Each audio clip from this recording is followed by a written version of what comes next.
Hello, hello. Welcome back to another episode of Marketing for Accounting Firms podcast. My name is Matt Benker. I'm the owner and founder of Benchmark Growth, and we do marketing for accounting firms. That's why we have this podcast. And today I have Sarah Berry as my guest here. We are doing a series of PASBA firm. PASBA it's an association of accounting firms. PASBA firm owners who have been awarded one of the best firm of the year awards within that organization. We're just talking about how different folks have come about building their own firm. And so Sarah is here today to talk about her firm. Sarah, welcome to the show. Thank you for having me. Appreciate it. Where are you based out of, and how did you get started with your firm? Okay. So we are in Texarkana, Texas. We are 2 blocks away from the Arkansas side. So it's Texas and Arkansas line. My firm got started in January of 2014. So this coming January, we're planning a big 10-year celebration. As you know, the first year is crucial. First 5 years are crucial in a new business. 10 years feels like a major milestone, like, okay, this thing may actually work. I'm super excited about it. So we're really excited about that 10-year celebration. So how did I decide to start my own firm? It wasn't anything that I ever thought I would do. Mm-hmm. So I worked in public accounting at a couple different local CPA firms and wanted to start my own firm. I left a local CPA firm and went to like a quasi-governmental institution, making good money, had a really good position, but I had a baby and my child was born with a genetic disorder. And so he had a hole in his heart and had to have open heart surgery at 2 months old. Oh. And so no one would keep him because he was at a very high risk. And so I had to quit my job. And so the one thing that I knew how to do and I knew how to make money at was do tax returns. So on January 31st, 2014, my dad gave me $2,000 and said, here, go pay your first month's rent on a little bitty office space, and bought my first computer, and off I went and just did tax returns that first tax season. And I was meeting with clients during the day, working at night, taking care of a really sick baby at night. Mm-hmm.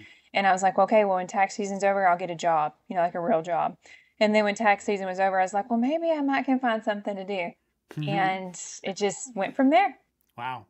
That's a pretty intense story. It sounds like it wasn't necessarily, you didn't have like an entrepreneurial drive at that time. Like, I definitely want to start a business. You kind of got pushed into it. Was it just that you found that you enjoyed running the business? Was the money, because you obviously you didn't go back and get a job. What was it? Why not? Why did you stick with this?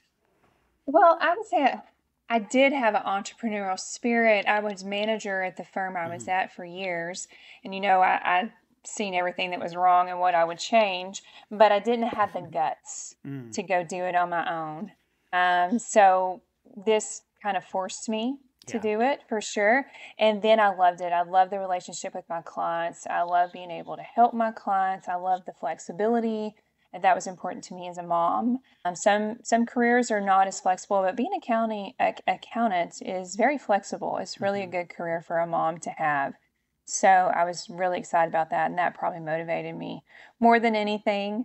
It's funny looking back on earnings over the past 10 years. It's like 25,000, and then double to 50,000, then like doubling to 100,000.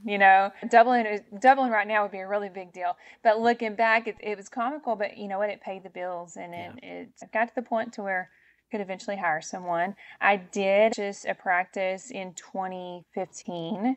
And so that really was a launching point for me and helped me be able to be a little more picky with the clients that I accepted. Because I first went out on my own, I'm embarrassed to even say this. So I was like doing tax return 1040s for $150, but at that point, I knew how much my tax software cost me. And so I had it down to, I need X amount of clients that pay me X amount, and then I pay off my tax software, and then my overhead was next to nothing. Yeah. So then okay, once I get that tax software paid off, then I'm actually making some money at that point.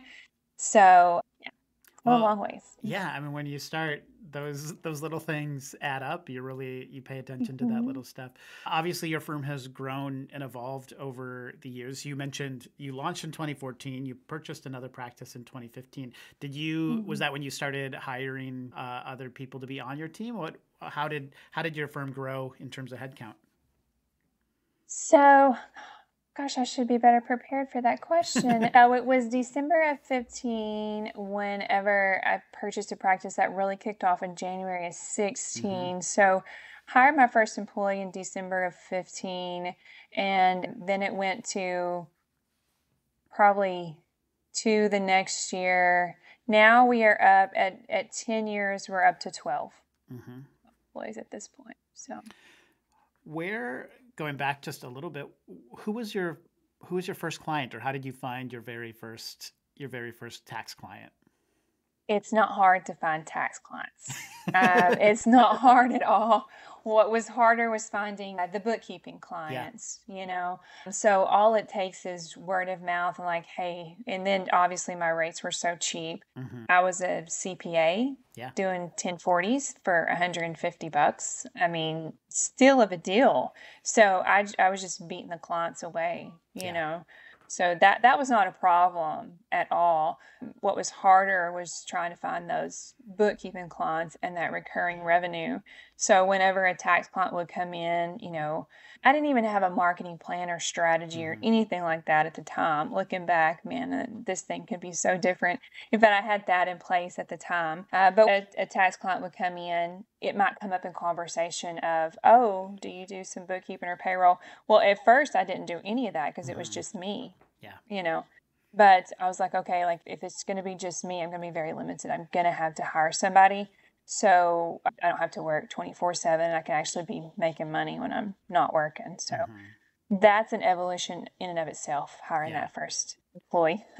I remember being freaked out. Like, it's one thing if my family's depending on my income, but if there's another family depending on the income Yeah. that I'm bringing in, that's a huge responsibility. I'm not going to say it still doesn't bother me to some point. Like, now I have 12 families depending on the income coming in. That's a serious commitment there. It comes with a level of responsibility, wisdom. Absolutely. It's not just about being profitable because you want to have a great business. It's that if you're not profitable, if you're not running a great business, it really affects a lot of other people you care for. You have this loyalty to. That's exactly right. As you've grown, my understanding is you've shifted away from primarily tax to Mhm. the bookkeeping. How I know within the PASBA world, there's kind of the pure PASBA clients, and most people are trying to get rid of Mhm. their tax practices. Are you mostly those bookkeeping business clients at this point? We are still working on it. So back when the Trump tax cuts come through, I think that was at 18, Hmm. was when the standard deduction doubled, like from 12 to 24 or whatever. So that was a really great year for me to let go of a lot of year-end only Mm. 1040s. I had realized at that point the 1040s were killing me. Hmm. All the work from January through April was just sucking the life out of me and my team. It was causing turnover and stress, and there was a better way. So I let probably 80 to 100 clients. I'd have to go back and look now. But a lot of clients, I let them go with a letter of, hey, you can do the same thing and get the same results on TurboTax Hmm. because your standard deduction, I mean, you're not going to be itemizing anymore. You're going to get the standard deduction. I'm actually doing you a favor and saving you money. Just go do it yourself. So it was hard, the clients that started off with you to let them go, but that's a step I had to take in order to grow the business. So that was one step in the right direction. We're still gradually getting some of our year-end only clients converted over to monthly packages. Hmm. Still got probably 10 we're converting this year. This will probably be the last step that we have to take to move our clients from year-end only or tax only into the monthly packages. It's just such a benefit whenever we're looking at clients' data and transactions on a monthly basis. We're able to advise them better. We're able to, we know their numbers inside and out. We know if they're commingling. We can advise them of the concerns with that. If they're missing deduction, we can provide so much more value. And clients really want it. We're able to do tax planning for them. They get a huge value out of it. It just took me so long to have that light bulb go off. Yeah. Has that been, as your firm has grown, there's always this tension between the clients that you have and the firm that you want to build, right? And so there's pricing questions as you raise your fees. There's good fit, bad fit questions about, the services that you want to provide that are good for you, good for your team, work-life balance, all of that. And then, what your clients need. Have you found that to be a challenge? And how have you kind of overcome client resistance, I guess, is the question. Yeah, yeah. So, when it was just me working, and even after I had a receptionist, I would still take all of the inbound calls. And so if a client calls like, hey, I want to get a tax return done, the receptionist buzz me, hey, you got somebody on line 1 wanting to get a tax return done. One, I never should have talked to them on the phone. That was a bad decision. A lot of times I would give free advice over the phone without thinking. It would just come out because they would pull at your heartstrings, and then you would just start saying stuff, which was very dumb because you don't know the whole situation. You get 30 seconds of information and you're trying to give them some tax advice. That was completely ignorant looking back. But now I have a good gatekeeper there and we have a process in place. She has learned our ideal client profile. We talk about that very regular amongst our team. So we're looking for small business owners with X amount of income. They're looking for not only year-end taxes, but they're looking for monthly bookkeeping, preferably payroll. So they're looking for monthly bookkeeping, accounting, payroll, year-end tax returns, and most of the time they have a tax problem. One of the very important things that we look for is, do they have the income to be able to afford us? Because I don't want them to come in and talk to me and they're like, oh, our monthly packages start at $500 a month. And they're like, okay, so my gross is $20,000 a year. Well, wrong fit. Sorry for wasting your time. Because that's not good for them either, obviously. No, it's a waste of time for both of us. So we when a potential client calls now, I never speak to them. And a lot of times my receptionist has gotten to the point where she can weed them out verbally. But if they pass her verbal, then she sends them a new client potential questionnaire with like 5 questions that they answer. Questions like, what was your income last year? Have you ever used a CPA before? If so, who was it? Because if it's a local CPA that I'm friends with, I want to know why things didn't work out with them. So I'm identifying a potential problem. What complex areas are there on your tax return? Are you looking for year-end only tax or accounting, payroll, blah, blah, blah? What's your sense of urgency? How quickly do you feel like you need to talk to me? So if they say today, they're probably going to be a client who's running around putting out fires and going to be urgent and demanding, and that's probably not a client that's a good fit for our firm. So we have those qualifying questions, and then she sends it to the client sends it back, and then if they make it through all that, then we have an initial consultation where we sit down and get information from them and provide them with a quote. Most of the time, if they've made it to that point, it's probably going to be a sale.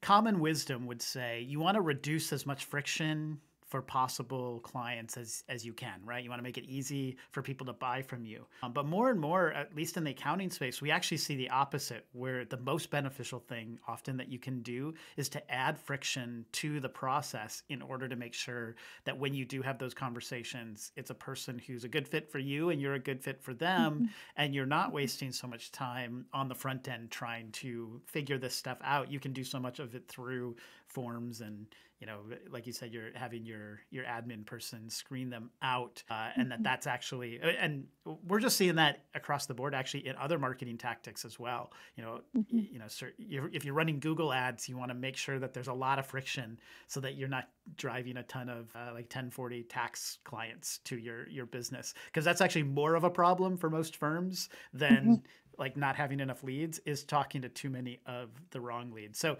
ironically, that's exactly right. That's often the best thing that you can be doing in a marketing sense, actually, is to make it harder for people to talk to you, which counterintuitive, but it's working. Yeah, no, that's very true. And there's such a need for really good accountants. And there's so many small businesses needing us that the light bulb finally went off for me. My clients need me, and I need to be able to focus on the clients that really need me, that are willing to pay for our services. They see value. They work well with us. And so I'm not starving anymore. I don't have to do those $150 1040s anymore. So I have the right to be a little picky. Yeah. Which is a good feeling. Right. Well, when you're picky, also the assumption is that you're only picking the clients that you know you can really deliver for as well, right?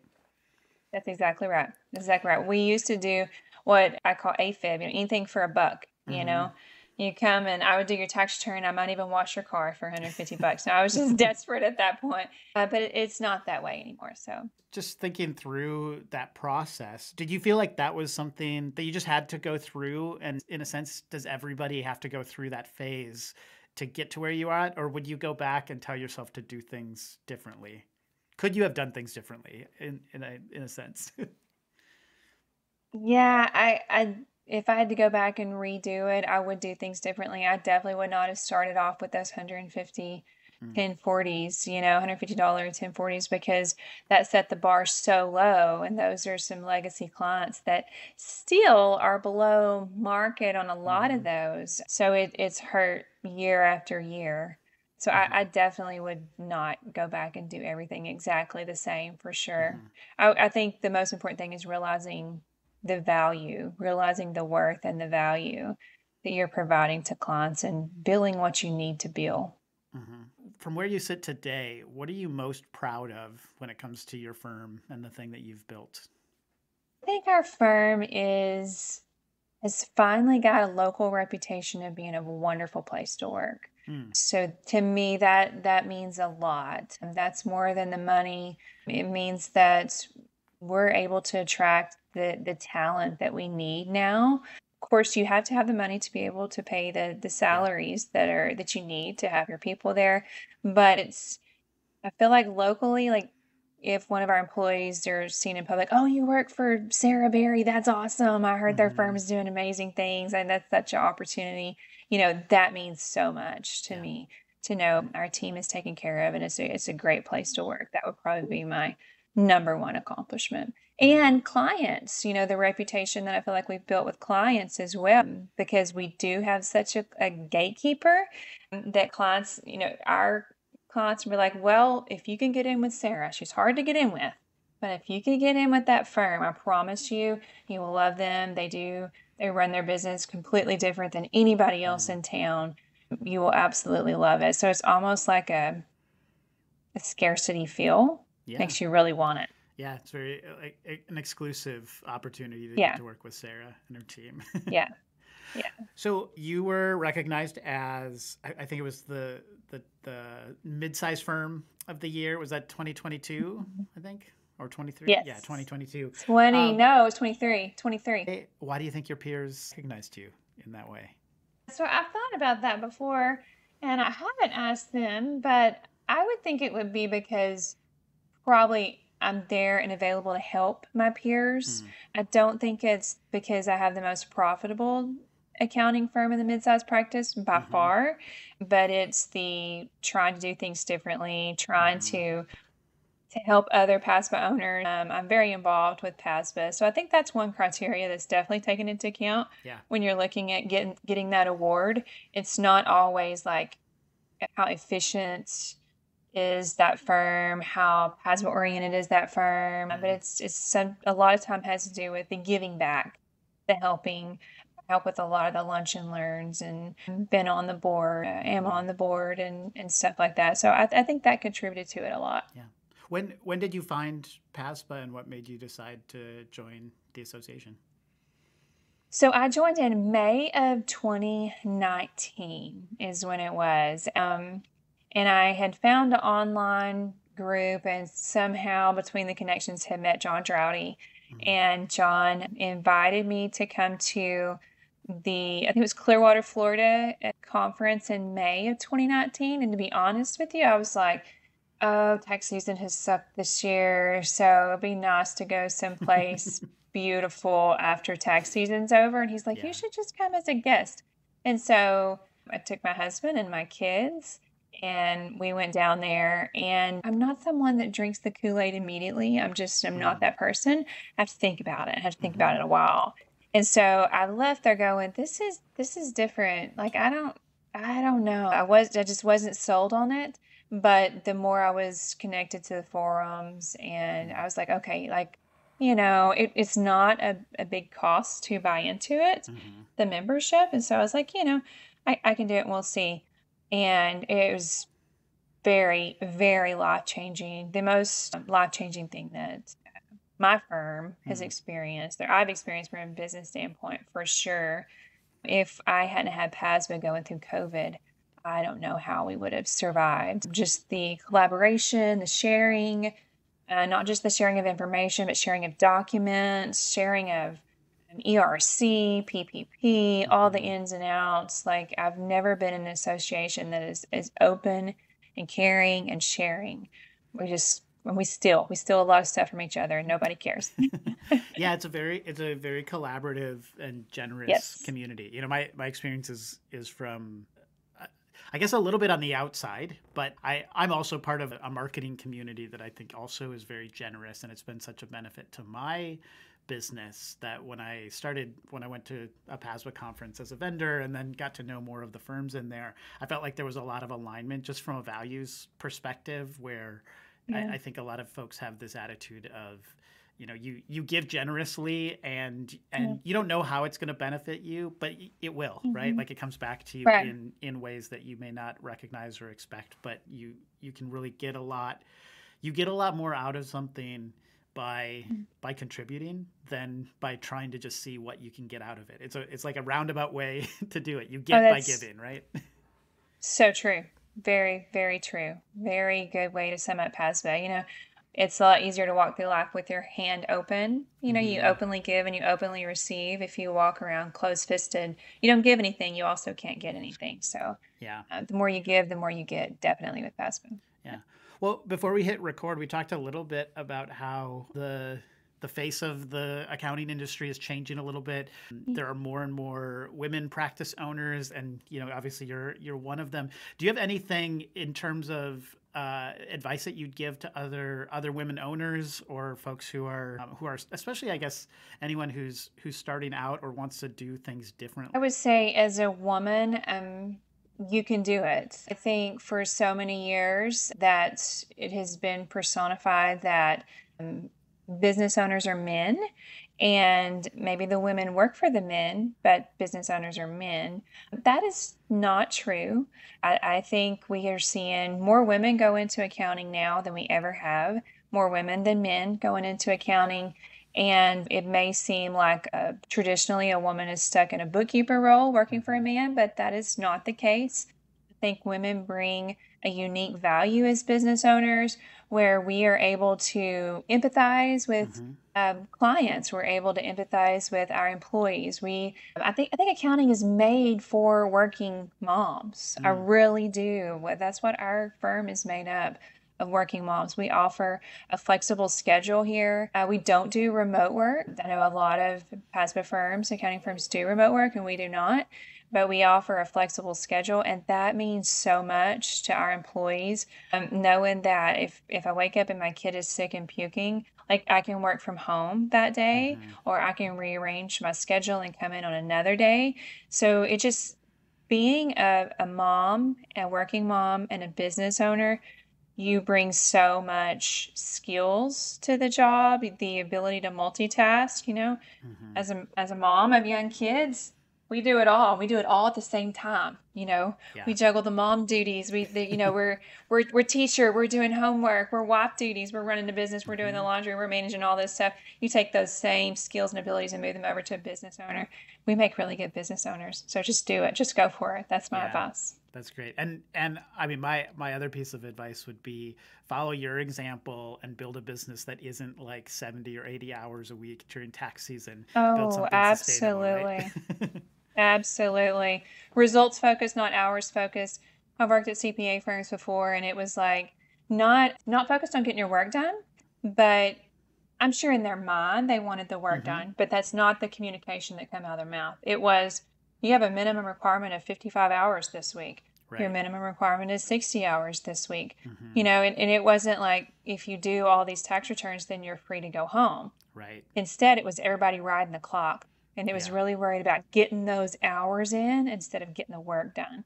So Yeah. shifting that focus is huge. That seems to be such a big part of the conversation right now. You know, there's a CPA shortage as in America, and so you know you all are in control of the situation. I think you know you can take control and build businesses, set expectations, do all this stuff to build the business that works. You know, for your schedule. You like you said, well, you're not taking on tax clients, but obviously all of your clients need taxes as well, right? Right. But you can set it up in a way that works for you and isn't based on these kind of arbitrary things. I love the idea of you know, performance pay. I think in general, just at an incentive level, it doesn't make sense to incentivize people to fill up time because they don't have that incentive then to get better at their job or more efficient. But it also doesn't make sense for them to get more efficient if there's nothing in it for them, if there's not a benefit for them either in terms of flexibility of time or making more money. And so the hours-based thing is something we really, you know, in a lot of places want to get away from. Absolutely. Absolutely. Hours based, when you think about it, is counterintuitive to what the business owner wants to accomplish. Mm-hmm. Yeah. And you have to, it takes trust, right? You have to trust your team, train your team, set up the right, you know, incentives and benefits and all that to make it work. Right. Right. You have to have accountability. You have to have controls. You have to have quality control. There are upsides and downsides to the incentive compensation for sure. I mean, you don't want to incentivize someone so much to get their work done that you're sacrificing quality. Yep. That's always a conversation, you know, that we have to have. But there's parameters there and consequences for poor quality as well. So that's great. It's very feasible, very doable. So where you're 10 years in to your firm now, where do you see yourself in 10 years from now? So I love to dream. When I first started out, I was like, I'm just going to stay small. I'm never going to have an employee. And then that happened. And then it was like, well, I'm never going to have more than 4 employees. And then that happened. Now I've just stopped saying I'm never, and I'm just going for it. So we just purchased a piece of land down the road from us. We will be building a firm. I'm super excited about that. Growing. We are starting the first locally owned payroll company here in Texarkana. Cool. Really excited about that. The office building that we're building is around 6,000 square feet, 6,500, something like that. So we're having accounting on the bottom and payroll on top. I'm looking to double within the next 10 years. I want to have the capacity there to double. So yeah, super excited about it. Very, very cool. Well, I think we can probably kind of bring this conversation to a close. Is there anything just that you want to share or that you're really excited about your firm that we didn't get to talk about today? I think we talked about everything that's important. I have an amazing team. I have amazing clients. We have a great work environment that I just love, and I hope everybody here loves coming to work, and I feel like they do. We try to make accounting fun. We do make accounting fun. We feel appreciated by our clients, and our clients feel appreciated by us. All around, we're getting our firm to where it needs to go. I will say this before we go. EOS implementation has been wonderful for our firm. We hired an EOS consultant to help us implement that, and it has drastically changed our firm within the last 18 months or so. We have scorecards, we have regular meetings, a lot more. I'm not running the firm blind anymore. We have a leadership team set up. And as a business owner, it can be lonely at the top if you don't have your team around you. I don't feel lonely anymore. I have a couple people on the leadership team that I can be completely transparent with. So that has drastically changed the way we've run the firm. So all in all, I'm super excited. 2023 was great, and 2024 is going to be even better. Yeah, that's great. Well, Sarah, thank you so much for being on the show. I think we'll leave it there. Again, my name is Matt Banker. This has been Marketing for Accounting Firms, the podcast, and Sarah Berry. You can probably find her. I don't know. Are you active on any social medias? Is that a thing? Yeah, Facebook and Instagram. I'm not on LinkedIn. I'm still working on that. Well, I'll just say, if you're an accounting firm owner, Sarah's a person I would say you should look to and look up to as far as how she's building her firm. She's got a great firm there in Texarkana, and yeah, thank you so much for being on the show. This podcast, Marketing for Accounting Firms, is brought to you by Benchmark Growth Marketing, our marketing agency that helps accounting firms get more calls booked through their website. You can find us at benchmarkgrowthmarketing.com. Connect with me, Matt Banker, on LinkedIn.